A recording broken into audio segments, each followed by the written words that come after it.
Hello guys, എല്ലാവർക്കും സുഖമല്ലേ? അപ്പോൾ ഞാൻ കുറേ നാളായി ഒരു വീഡിയോ ചെയ്തിട്ട്, അപ്പോൾ ഇന്നൊരു വീഡിയോ ഒക്കെ ചെയ്യാമെന്ന് വിചാരിച്ചു.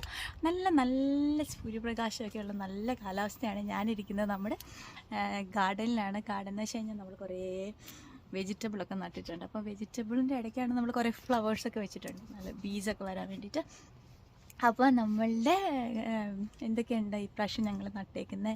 അപ്പോൾ ശരിക്കും ആയി വരുന്നേ ഉള്ളൂ, എന്നാലും ഒരു ജസ്റ്റ് ഒരു സ്റ്റാർട്ടിങ്. അപ്പോൾ ഒരു ചെറിയൊരു വീഡിയോ ഒക്കെ എടുത്ത് നിങ്ങളെ കാണിക്കാമെന്ന് വിചാരിച്ചു. അപ്പോൾ എന്തൊരു സന്തോഷമല്ലേ നമ്മുടെ വീടിൻ്റെ മുറ്റത്ത് നമ്മൾ നട്ടൊരു സാധനത്തിൽ നിന്ന് പറിച്ച് കഴിക്കുക എന്ന് പറയുന്ന ഒരു പ്രത്യേക സന്തോഷം. നമ്മളിപ്പോൾ ഇതിപ്പോൾ മൂന്നാമത്തെ വർഷമാണ് നമ്മളിത് ചെയ്യുന്നത്. ഫസ്റ്റ് വർഷം നമുക്ക് ഒത്തിരി മിസ്റ്റേക്സ് ഒക്കെ പറ്റി, പക്ഷേ സെക്കൻഡ് ഇയർ ആയപ്പോഴേക്കും നമ്മൾ കുറച്ച് സെറ്റായി. ഇപ്പോൾ തേർഡ് ഇയർ ആയപ്പോൾ നമ്മൾ കുറച്ചും കൂടി അഡ്വാൻസ്ഡ് ആയി, നമുക്ക് കാര്യങ്ങളൊക്കെ പഠിച്ച് നമ്മൾ പ്രോ ആയി എന്ന് തന്നെ പറയാം.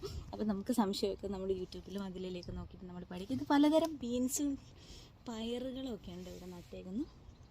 അതിൽ ഒരു പ്രത്യേക തരം പീസാണ് ഇത്.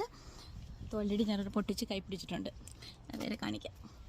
ഇതുണ്ട്, ഇത് നമുക്ക് കഴിക്കാൻ പറ്റുന്ന തരം പീസാണ്. നല്ല രസമാണ് ഇത് തോരൻ വെച്ച് കഴിച്ചാൽ. ഞാൻ ഇത് കണ്ടോ, ഇതിൽ മേടിക്കുമ്പോൾ സീഡ്സ് നോക്കുമ്പോൾ നമുക്ക് എഡിബിളായിട്ടുള്ളതും അല്ലാത്തതും ഉണ്ടെന്ന് നോക്കി വാങ്ങിക്കാൻ ശ്രദ്ധിക്കണം. പിന്നെ നമുക്ക് കുറേ ബീറ്റ്റൂട്ട് തൈകളുണ്ട്. ഇത് മുഴുവൻ നമ്മുടെ ബീറ്റ്റൂട്ടാണ്. പിന്നെ കുറേ പയറുകളൊക്കെ തന്നെ വള്ളിയിൽ ഇങ്ങനെ കയറ്റി വിട്ടിട്ടുണ്ട്. ഇവിടെ ഒരു ആർച്ച് പോലെ ഇങ്ങനെ സെറ്റ് ചെയ്തിട്ട് അതിവിടെ മുഴുവൻ ഈ വള്ളികളൊക്കെ കാണുന്ന മുഴുവൻ ലൈറ്റുകളാണ്. ലൈറ്റുകൾ ഫുള്ള് സെറ്റ് ചെയ്ത് വെച്ചിരിക്കുക. പിന്നെ ഇവിടെ കുറേ ക്യാബേജ്, കോളിഫ്ലവർ സാധനങ്ങളൊക്കെ നിങ്ങൾക്ക് കാണാൻ പറ്റും. നമ്മുടെ ആപ്പിളിന് ഇതാണ്ട് പ്രാവശ്യം കവറൊക്കെ ഇട്ട് വെച്ചിരിക്കുന്നുണ്ടായിരുന്നു. കാരണം കഴിഞ്ഞ പ്രാവശ്യം എല്ലാം കുറേ കിളികൾ വന്ന് കൊത്തി തിന്നിട്ട് പോയി. ഇവിടെ ഇഷ്ടംപോലെ കിളികൾ വരുന്നുണ്ട്. അപ്പോൾ അതുകൊണ്ട് അവരിൽ നിന്ന് ഒരു പ്രൊട്ടക്ഷൻ എന്ന് പറഞ്ഞ പോലെ നമ്മളതിട്ട്. പിന്നെ നമുക്ക് ഇപ്രാവശ്യം കുറേ വെളുത്തുള്ളി, ചെറിയ ഉള്ളി, വലിയ ഉള്ളി സാധനങ്ങളെല്ലാം കുറച്ച് ഓൾറെഡി അതിൽ പറിച്ചു കഴിഞ്ഞു. നമ്മുടെ ഈ സൈഡിലൊക്കെ ഗാർലിക്കും ചെറിയ ഉള്ളി ഉണ്ടായിരുന്നു, അതെല്ലാം പറിച്ചു കഴിഞ്ഞു. പിന്നെ ബാലൻസായി പറിച്ചാനൊക്കെ. അതിൻ്റെയൊക്കെ ചെറിയ ഷോർട്സ് വീഡിയോസൊക്കെ നമ്മുടെ ചാനലിലുണ്ട്. തന്നെ പറിച്ചതിൻ്റെ ബാക്കിയൊരു വെളുത്തുള്ളി തന്നെ ഇവിടെ വീണ് കിടക്കുന്നത് കണ്ടോ. ഒരു സൈസ് നിങ്ങൾ കണ്ടോ. പിന്നെ ആണെങ്കിൽ നമുക്ക് ഇപ്രാവശ്യം കുറേ സ്ട്രോബെറീസ് കിട്ടി. പൊട്ടറ്റോസ്, ക്യാരറ്റ്സ്, ക്യാബേജസ് ഇതെല്ലാം നമ്മളിങ്ങനെ ഓൾറെഡി നട്ടിട്ടുണ്ട്. എല്ലാം റെഡിയായി വരുന്നേ ഉള്ളൂ. നിങ്ങൾക്ക് കാണാൻ പറ്റും. ഒക്കെ സെറ്റായി കഴിയുമ്പോൾ നല്ല ഒരു മറ്റേ പറയാം, അത് പറിക്കാനൊക്കെ ആകുമ്പോഴത്തേക്കും ഒത്തിരി ഭംഗിയായിരിക്കും. കാരണം ഇതിപ്പോൾ ജസ്റ്റ് സ്റ്റാർട്ടിങ് ആയിട്ടേ ഉള്ളൂ. ഇപ്പോൾ അതിൻ്റെ ഒരു പെർഫെക്ഷൻ ആയിട്ടുള്ള സ്റ്റേജിലേക്ക് എത്തിയിട്ടില്ലല്ലോ. അപ്പോൾ ഇത് ബിഗായിട്ട് വരട്ടെ. അപ്പം നമുക്ക് കൂടുതൽ വീഡിയോസൊക്കെ ആയിട്ട് വരാം. വേണ്ട കൂടുതൽ പയറുകൾ. ഇത് ഞാൻ പറഞ്ഞ പയറേ പിന്നെ കുറേ ഉണ്ടായി കിടക്കുന്ന കേട്ടോ.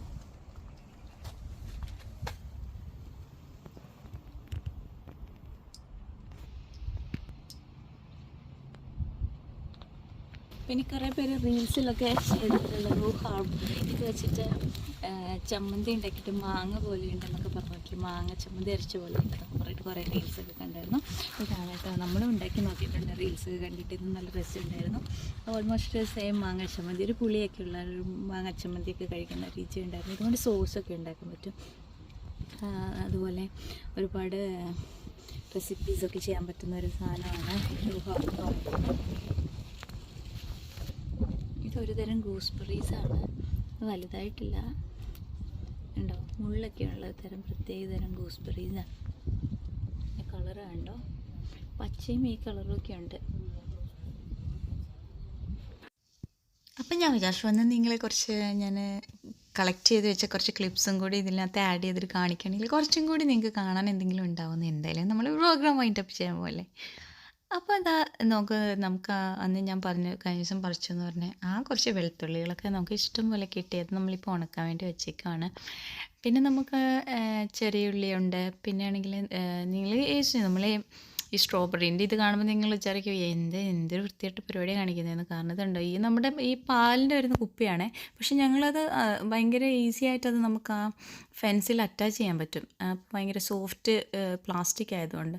അതുപോലെ തന്നെ നമ്മളൊരു 50-60ഓളം ബോട്ടിൽ ഇങ്ങനെ സെറ്റ് ചെയ്തിട്ടുണ്ട്. അപ്പം നമുക്ക് അതിനകത്ത് എല്ലാം സ്ട്രോബെറീസ് ഇങ്ങനെ കിട്ടി. അപ്പോൾ നമുക്ക് അതത്ര ചീപ്പ് പരിപാടിയായിപ്പോയി നമ്മൾ കാണിച്ചതെന്ന് തോന്നിയില്ല കേട്ടോ. പക്ഷേ ചിലർക്ക് തോന്നുന്നുണ്ടാവും, സ്വാഭാവികം.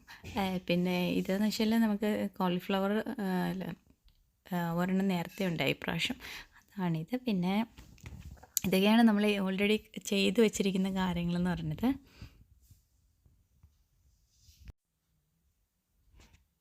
ഞാൻ ശരിക്കും വിചാരിച്ചില്ലായിരുന്നു നമുക്ക് ഇതുപോലെ ചെറിയ ഉള്ളിയൊക്കെ ഇത്രയും ഉണ്ടാവുന്നൊന്നും. കാരണം നമ്മൾ കഴിഞ്ഞ വർഷം നോക്കിയില്ലായിരുന്നു. നമ്മൾ ആദ്യമായിട്ടാണ് ചെറിയ ഉള്ളിയൊക്കെ നട്ടത്. അത് പക്ഷേ നമുക്ക് ഒത്തിരി ഉണ്ടായിട്ടുണ്ട്. അതൊക്കെ പറിച്ചെടുത്തു. എന്തായാലും ഭയങ്കര വെയിലാണ്. ഞാൻ പതുക്കെ അകത്തേക്ക് കയറി. അപ്പോൾ നമ്മുടെ പുറത്തെ വിശേഷങ്ങൾ അത്രയ്ക്കാണ്. നല്ല വെയിലാണ്. ഞാൻ ചുമ്മാ കയറി പോകുന്നു വെറുതെ എന്തിനാ ടാൻ അടിക്കുന്നത്. പിന്നെ ഇതാണ് നമ്മുടെ വാഴ, കണ്ടോ, ഇൻഡോർ വാഴ കേട്ടോ. നോക്കട്ടെ നമുക്ക് വാഴ എഴുന്ന കൊല ഉണ്ടാവുമോ നോക്കാം. എന്തായാലും ലീഡിൽ കണ്ടപ്പോൾ ഒരെണ്ണം വാങ്ങിയതാണ്. അപ്പം ഇത്രയൊക്കെ ഉള്ളൂ.